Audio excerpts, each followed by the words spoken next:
अहमदाबाद का सरदार वल्लभ भाई पटेल अंतर्राष्ट्रीय हवाई अड्डा हमेशा की तरह रात में भी गुलजार था।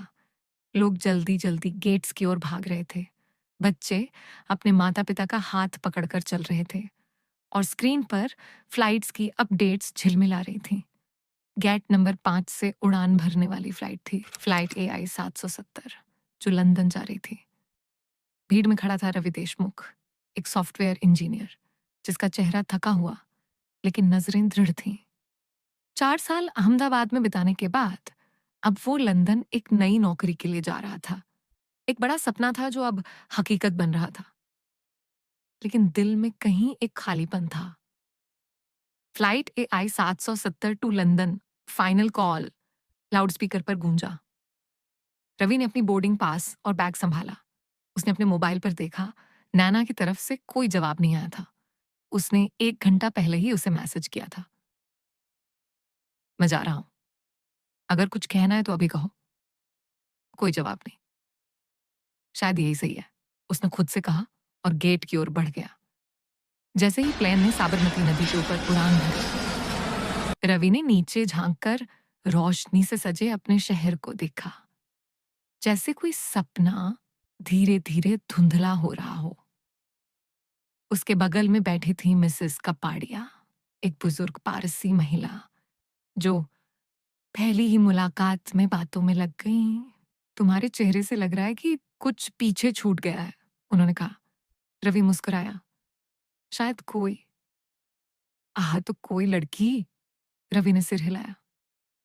मैंने कहा कि मैं जा रहा हूं, पर उसने कुछ नहीं कहा, बस चुप रही। मिसेस कपाड़िया ने मुस्कुराते हुए कहा, कभी कभी चुप्पी बहुत कुछ कह जाती है।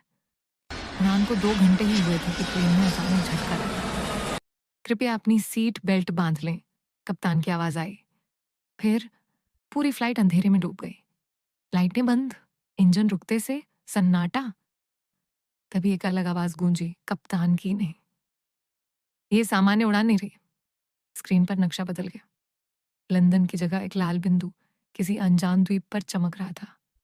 कॉकपिट से निकला एक आदमी, कबीर रजा, एक भूतपूर्व खुफिया अधिकारी जिसे मरा हुआ मान लिया गया था।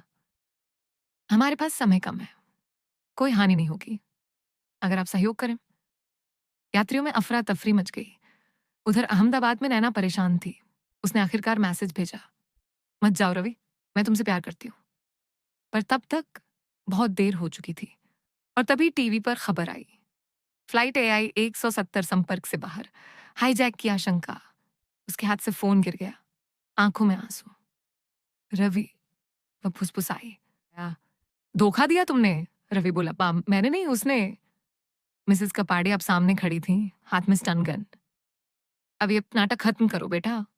कुछ ही मिनटों में कमांडो फ्लाइट में घुस चुके थे। सारे हाईजैकर गिरफ्तार, एक भी यात्री घायल नहीं हुआ। रवि फ्लाइट के विंग पर बैठा सूरज उगते देख रहा था। अगली बार ट्रेन से जाना, मिसेस कपाड़िया ने चाय देते हुए कहा। रवि हंसा। पक्का? अहमदाबाद में नैना टीवी से चिपकी बैठी थी। फिर स्क्रीन पर खबर आई, फ्लाइट AI 170 के सभी यात्री सुरक्षित। उसकी आंखों से आंसू बह निकले। 2 दिन बाद अहमदाबाद एयरपोर्ट पर रवि लौटा। कैमरों की भीड़, रिपोर्टर चिल्ला रहे थे, पर रवि सिर्फ एक चेहरे को ढूंढ रहा था, नैना।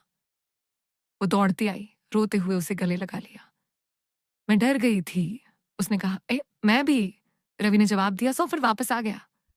क्या तुमने मेरा मैसेज देखा? नहीं, पर अब जरूरत भी नहीं, रवि मुस्कुराया। उसने बैग से एक छोटा डिब्बा निकाला। मैं लंदन में प्रपोज करने वाला था, पर शायद अहमदाबाद ज्यादा सही जगह है। नैना रोते हुए हंसी। हाँ, हाँ, फ्लाइट AI 770 अब कभी नहीं उड़ती। उसका नंबर रिटायर कर दिया गया। पर उसकी कहानी अब एक किंवदंती बन गई। हिम्मत, समझदारी और मोहब्बत की कहानी।